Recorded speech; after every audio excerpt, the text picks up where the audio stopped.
Scatha the Worm, a monstrous dragon of ancient lineage, some say the direct descendant of Glaurung himself. Scatha was the scourge of the northern wilderland, wingless but no less fearsome. His coiling, sinuous body moved like a shadow over the hills, and his armoured scales glinting like white pearl. For centuries he hoarded treasure wrestled from the dwarves and men he had laid to waste, his lair a grim vault of ill-gotten gold and jewels. Scatha's venomous fangs and sharp wit made him a foe few dared to face, and those who did found their bones scattered among his horde. His reign of terror seemed unassailable until Fram, a lord of the Aelthrid, gathered a company of knights to put an end to the beast's tyranny. Fram and his knights rode forth beneath darkened skies, their banners snapping in the cold northern wind. Clad in mail and armed with spears and swords, they met Scatha in the shadow of a craggy mountain. The battle was fierce and unrelenting, Scatha's immense tail lashed like a whip, crushing men and horses alike, while his fangs dripped in venom so potent a single drop could kill an elephant. Fram, wielding a blade said to have been forged by dwarven smiths, led the charge, coordinating his knights to exploit Scatha's lack of flight. With every blow they wore the dragon down, until Fram finally struck a decisive blow, driving his sword deep into Scatha's throat. The dragon's death was a victory hard earned, but it was brought with new woes. The treasure of Scatha's hoard, claimed by Fram and his men, became the source of a bitter feud with the dwarfs who demanded its return. Though Scatha lay dead, the echoes of his great deed would trouble the realm for many years to come. Hello and welcome once again to another JMax Armies of Middle-earth video. Today in the Old World Handsome Boy Activity Centre, we're going to be making some terrain themed around one of Middle-earth's forgotten dragons. The main dragon I want to talk about in this episode is Scatha the Worm, an often overlooked part of the Third Age where he caused untold misery and terror to the dwarves of the Misty Mountains and the folk that would one day become the men of Rohan. So our story starts about 2000 years into the Third Age. Now today we're not in the lands of Rohan that you know well enough from the films and the books, but we're further north in the land of Ravanian with their capital Framsburg. These people would one day become the men of Rohan. The year 2000 is a bit of a turning point in Middle-earth's history. Gondor is starting to go into decline as the last few hundred years have been wrought with absolute misery in the form of massive assaults from the Wain Riders, the Great Plague, and even the civil war known as the Kinstrife. Gone are the glory days of Gondor, and in this year the Witch King decides to sally out and siege Minas Ithil, which will fall 2 years later and become Minas Morgul. The years of the kings would soon come to an end. Now, before Rohan and its kings, there were the lords of the Aelthrid, and most famous of those that you will know is Errol the Young. After helping Gondor in their time of needs at the fields of Celebrant, he would be gifted his own kingdom in the form of Rohan. Errol the Young would be the last Aelthrid, and he is a descendant of one of the main characters we'll be talking about today. It was his actions at the fields of Celebrant that would save Gondor, and they would therefore gift him the kingdom of Rohan. Gondor no longer had the strength to look after Rohan, so they thought it would be deemed wise to gift it to these new men of Ravanian, and thus Errol the Young would become the first in the first line of kings of Rohan. One of the other famous kings in the first line would be Helm Hammerhand, who was the last in his line, as his two sons died sadly in the Great Winter, or whatever it was called. I can't remember. However, in our story today, the main protagonist is Fram, who is also a lord of the Aelthrid, and probably a long-distant relative of Errol the Young. So after after Fram slew Scatha, he claimed the dragon's treasure hoard, which the dwarves rightfully believed was theirs. However, knowing this, he sent back to them a necklace made from the teeth of Scatha along with the message, "Jewels such as these you will not find in your treasuries, for they are hard to come by." And dwarves being dwarves, they took this as an insult. And although the outcome and the fate of Fram is not known, many believe that he was killed and ambushed by a bunch of angry dwarfs on the road. Though this meant that no one dared go near Scatha's corpse because they thought that they would also get cursed by its ancient evil and greed. So this project all started in my mind about a year and a half ago. Mr. Reed kindly gifted me this kind of fantasy undead dragon type thing, and it's not something I would ever use in a game, so I thought it would be cool to make some awesome terrain out of it. I wanted to do like a dead drake or a dead dragon And one of the main ones in the Lord of the Rings history that's often just not really, no one ever really talks about them, is Scatha. And I love the idea of having like a dead dragon kind of corpse within kind of Rohanini type like terrain, buildings and, you know, woods and stuff. I thought it'd be pretty cool. So you can see there's loads of bits of this dragon which will fit perfect for this scatter terrain. Also, there's this kind of weird bit that the big dragon stands on. I thought might make some kind of cool old world terrain, but we won't be using that today. So I had a bit of a play trying to figure out a layout for the dead dragon before using super glue to glue the main body bits together. I decided to keep the wings separate as Scatha was a great worm and he didn't really have wings. He was more like Glaurung. A lot of people think that he was like a direct descendant of Glaurung, but there's nothing from Tolkien to back that up. Also, keeping the wings separate means you can choose which kind of dragon you want this to represent. There's many different dead dragons in Middle Earth, so you could pick and choose the bits that you want depending on what board you're doing. This was kind of fiddly, but eventually we got all the bits assembled and broken down in a way that I wanted them. And with that, I needed to go back and find some basing materials. Today on JMax Armies of Earth, Armies of Order, we are going into the deepest, darkest parts of the attic to see what we can find. There's so much fucking shite up here. So, any art? Does anyone want to buy art? Selling my old art. Does anyone need art? Fucking. I can't even remember why I've came into the attic now. Finalizing. The depths. The spooky cave. Ha ha ha ha. What are you going in here, man?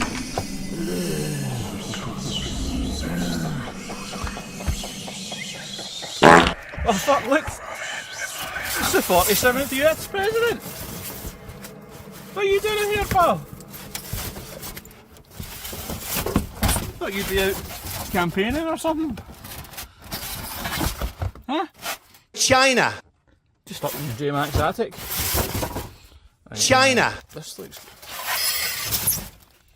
This is the old XPS phone, but it's my last bit. It's a bit too thick. It's a bit too thick. Oh, these sheets of polystyrene here. Oh, they look nice. They look nice. Let's take a sheet of this. I think this will do. I've acquired MDF and the polystyrene. I decided to do a mock-up of the dragon in the position it will be on the MDF. I used some boiling water on some of the bits to help make them kind of conform to the flatness of the MDF bases and kind of pushing them into a kind of figure that I wanted them to be in. However, sadly, I then realised I only had a few bits of MDF from the last project that had their edges smoothed. So, we know what this means. More MDF, edge chamfering.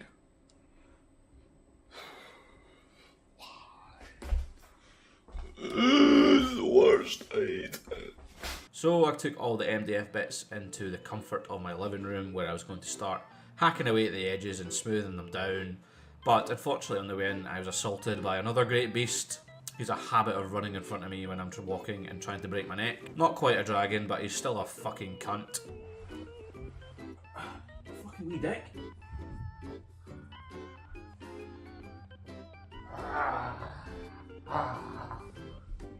Huh? You try to kill me? Try to kill me? So yeah, here we go with my least favourite activity when it comes to terrain building. I just despise it. It's just...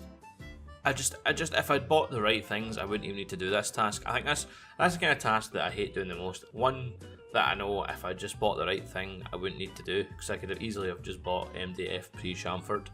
I wouldn't need to bother doing this, but, you know, might as well get through it, and I hate wasting material, so we're going to use them all anyway. It's just going to take a bit more time, and I think I got enough done here. I ended up doing quite a lot more than I needed to, just so that next time I have to do a terrain project, I don't need to worry about it, because that's nice. Yeah. So I've been in the deepest, darkest parts of my attic, and I can't find my sandpaper anywhere. I'm sure I had a huge box of sandpaper with the sander from last time, but I don't know what I've done with it. and I need it to sand the edges of these MDF bases. Oh, I also found something else up there that I might do a video on. It's not really Lord of the Rings, so I'll need to figure out how to make it Lord of the Rings, but I do want to do a video on it next, maybe. But found some old secret minis. But anyway, but yeah, Hong, do you know what the sandpaper is? Mum has them. Oh, did I give it back to Mum? Oh, we were in B&Q yesterday. Yeah, and I asked you. Yeah, you didn't.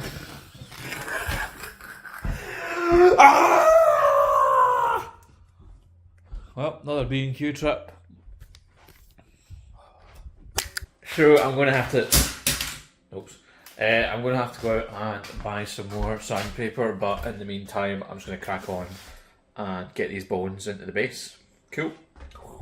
After that setback, I decided to crack on and just use Sculptamold to help make the bones look like they had been stuck into the ground for an extended period of time.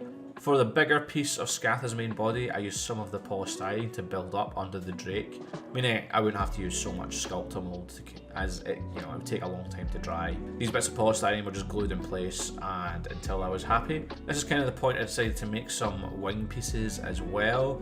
I just kind of cut them up into shapes that would easily stand at the base. This was excellent as it gave some more verticality and sight blocking terrain pieces if needed. Remember to hoover up all the shite as we go along.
So it's the next day and everything's looking nice and dry, well almost dry. I might put all the bits under the radiator to try and get a bit more of the moisture out of the Sculptamold so it's like rock solid. All I need to do now is get a big bit of Sculptamold and do the big man.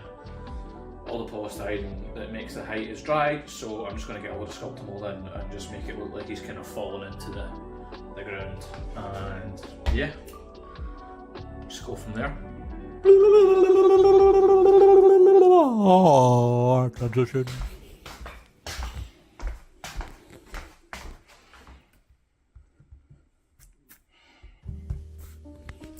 So it's still not drying properly. Sculptamold can take up to 4 or 5 days, which I just don't have the time for.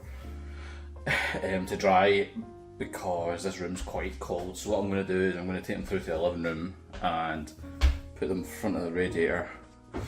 The missus won't be happy, but needs must, need to get these dried out. So that's everything sat next to the radiator. I'm actually going to leave this over the full weekend to make sure it's fully dried out and rock solid. But before we can get on with the rest of the video, we're going to have to cut to yet another talking head. So, I think that's everything dried up now. I left it basically for like 3 days over the weekend next to a radiator, which I periodically put on like full blast just to help dry out the Sculptamold because it does take forever to dry. RIP my winter heating bill, but it's all been worth it because it's all dried out and perfect. Well, who would have known, but tinfoil is actually like perfect. It just sticks to a wet glass table perfectly. So I've put that on there, and then I'm going to put all the bits on it, and then I'm going to spray it all a bone colour, and then that means the bones are done, a base coat, and then I'll just paint brown everywhere else, if that makes sense. I'll show you, that's what I'll do. So I'm just heating up the spray paint under the tap. I find this is crucial to do in the winter months, especially in my kitchen. It's absolutely Baltic. In summer, I wouldn't really bother my arse. And here is what spray painting the bone looks like. You know, very exciting stuff. I'm sure you've seen plenty of people spray painting stuff on YouTube by now. I always find it hard when the base colour of the material is light, like the Scatha mould is. It's easier to miss bits with lighter coloured sprays, so just take your time. Bringing them back inside to dry, as it is freezing in Scotland at the moment, before moving on to a miscast mini style talking head. So good morning. Everything's dried out now, so got my coffee. Sadly only instant coffee because I'm an idiot. Sums up most things in my life. So as you can see, I've been doing the old Brown Town. Going around fucking Brown Town, fucking around, fucking singing a bit. It's pretty good town, man. All over this terrain. Some of the bits I painted up before with doing the brown, but I think it's actually better to do it after. I've also got a better recipe now. Secret recipe. Secret. It's just contrast medium and skeleton horde. And that's that done, so I'm going to go with that in future because that looks a lot better than these ones. But these ones, I also like this kind of look because it looks like they've been left out in the open air and they've been rotting for years. Which is kind of what would happen in this kind of situation. So yeah, basically just painting it brown, and then we'll give it a flock, and then static grass, and then tufts, and then Bob's your uncle, Jimmy's your uncle, Auntie's Doug's pal. Aye.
Then next up, we're mixing Skeleton Horde and diluting it with contrast medium in a 1-to-1 manner. I find that pure Skeleton Horde leaves a lot of dark brown stains in the recesses, and I want a more oh shit. Oh no. What the fuck's my computer doing? I am not starting this again. Come on. What the fuck?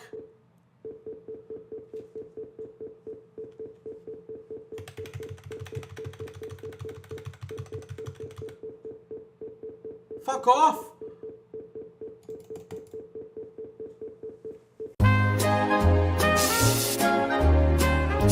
Now I find that Skeleton Horde is far too dark on its own and leaves big brown stains in the recesses. I want a more consistent colour across the whole piece.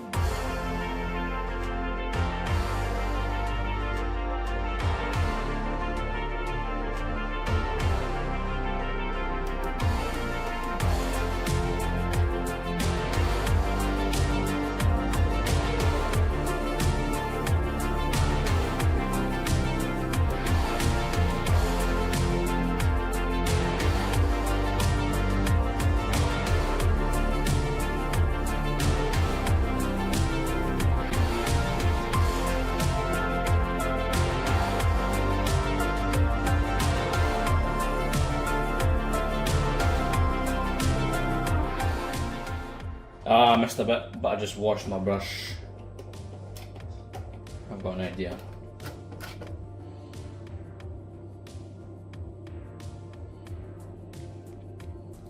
Never thought I'd give a dragon a reach around, but here we are. Once this has been dried out, you can leave this or use a hairdryer like I did.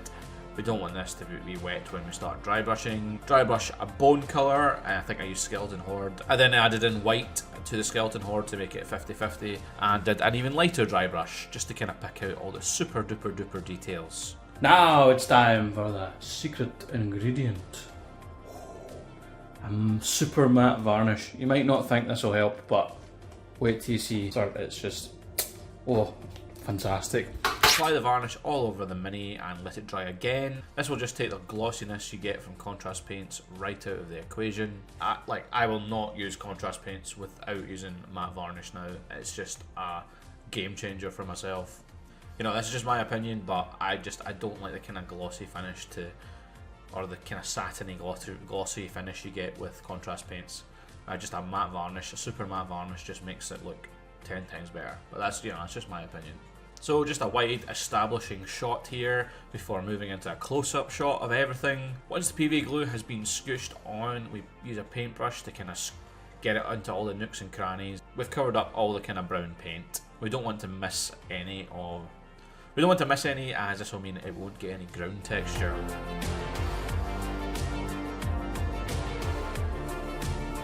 Then another wide shot to show the kind of finishing the gluing process and moving on to the horrible stuff that I really hate doing, the tile grout. So this is just a mixture of brown tile grout and some soil. So you can see how I apply this here. So I make sure to use a mask and gloves today, as grout is toxic and gives me the fear. I just kind of scoosh this on and then kind of get the excess off back into the really useful tub that I've stored in here. I then towel off any excess grout from the bones, but I kind of love the effect this gives. It's as if the bones have been left here for centuries and they're rotting away. Then a final scoosh of isopropyl alcohol to help the glue spread throughout this piece. This should also force the grout to go rock solid. Again, once this is done, we get out the old faithful PVA glue or basing cement or whatever it is you have. And then we dab this across the rock solid tile grout. We want some of the brown texture grout to show through. We don't want the whole thing to be covered in static grass. But once you've got it to a level that you want and you've got your layout that you need, we cover the glue with the static grass. I've got kind of Rohani colour, and I believe this is 2mm size. This gives a nice green grass covering, like a nice lawn. Then we add 4mm grass in places to give the illusion of kind of different sized grasses and overgrown shrubs and all that kind of stuff. Right, last day before Stirling, and I just had a panic. I couldn't find my flocks. Well, luckily I found them hiding behind a load of stuff. I should really keep stuff in the same place, but you know. We decided last night that we could, Dave could take the terrain away like this, because it looks alright. But you know me, I want to do lots of funny little bits of detail. Just looks way better when you do more detail. So that's what we're going to do right now. It's 8 in the morning. Do the detailing now, and it should be dry for tomorrow morning. That's the last step, doing the detailing. I'll do the exact same thing as the Athelian video, which I'll link at the end as well if you want to see more action, more terrain action from John. But for now, I'm just going to crack on doing all the different flockings and stuff, and then isopropyl, and then I'll get a big cup of PVA glowing water. Bob's your uncle. Fanny's your Doug. Transition. Then onto a really far establishing shot, this time with a drone to justify purchasing it, before gluing down all the fine details.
Oh, the sun just came out, look at that.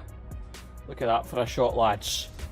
Look at that. The sun rises. Oh. And it's away again. So as you can see here, it's already, this won't dry out here because obviously it's like -1 and you know, 8 in the morning. So what we're going to do is put the camera out of the light so you're not blinded. And I'm going to leave it out here just so the alcohol dries, because I don't want my house to stink of fucking ISO. I'll let that evaporate and then I'll move it in next to the radiator like I've been doing, and then all we've got left is the best and easiest bit, tufting. A couple of tufts here and there and it'll be fantastic. Now, are you ready for this transition? I also got incredibly lucky, and the shagger that is Sean Clark came past the house on his way to Stirling on the Friday night and picked up the terrain, and that means I didn't need to get on the train the next day, which was absolutely lovely. Thank you so much, Sean. You're very, very, very kind. So here we are. Here's the final shots of the terrain in action. It's not often I get to do this, but I got to play the first game on the new terrain at Stirling. I love the way it's turned out, and you can use the wings or not, so it can be any Drake in Middle Earth. Mixed with the Rovanian/Rohanian buildings, I think it looks fantastic. But, you know, this is just what I think of the board. Do let me know in the comments if you think I did Scatha justice or not. And shut the fuck up, Discord. I had a great game on this board at Stirling, and you can check out the full game in my Stirling vlog. I'll also put a link at the end. It is a long one. I'll make you aware of that right now. And of course, a huge thank you to all the Patreons for the continued support, especially now at Christmas time, when everyone is absolutely skins. So the support is just content. You know, if you want to come chat with me in the Discord, I'm in there, you know, pretty much most days. Or if you join one of the paid tiers, you are entitled to some free shagger dice, whatever they are. And the higher tiers even get some free painting commissions, I believe. You know, go check it out, go have a wee look. You know you want to. You know you want to. See you in the next one, lads. Thanks for watching, everyone. Don't forget to like and subscribe, and remember to give my bell a good old ring.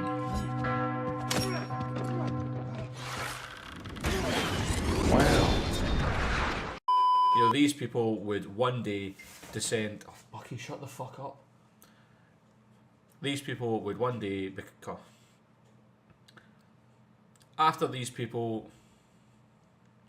You know, these people would one day become the people... These are the long. It was. Oh. Boop boop. He's falling at my nose. Oh!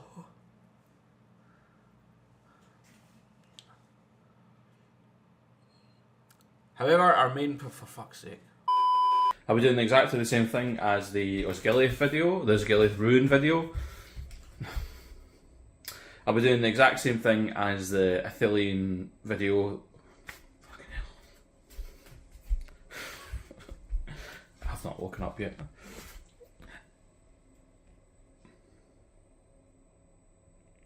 I'll be doing the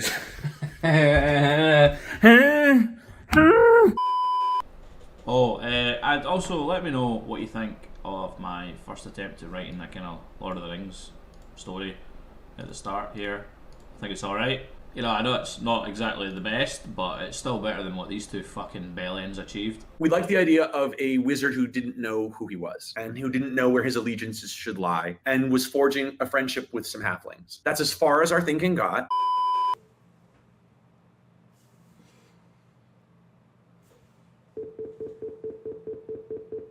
What the fuck is this?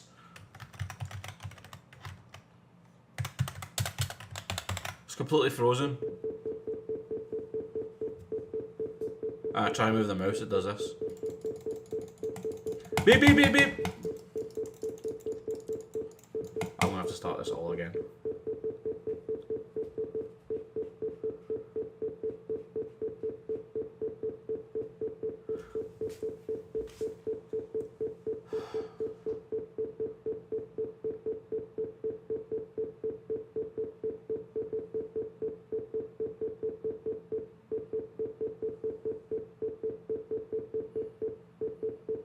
That's 17 minutes down the toilet. And I broke my fucking monitor today. I'm done.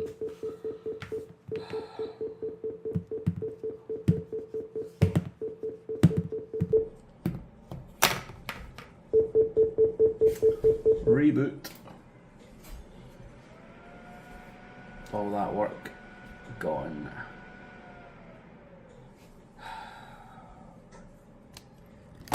Oh yeah, also, try not to break your monitor, guys. When you're putting up Christmas decorations. Fucking down the toilet, just having the best day ever.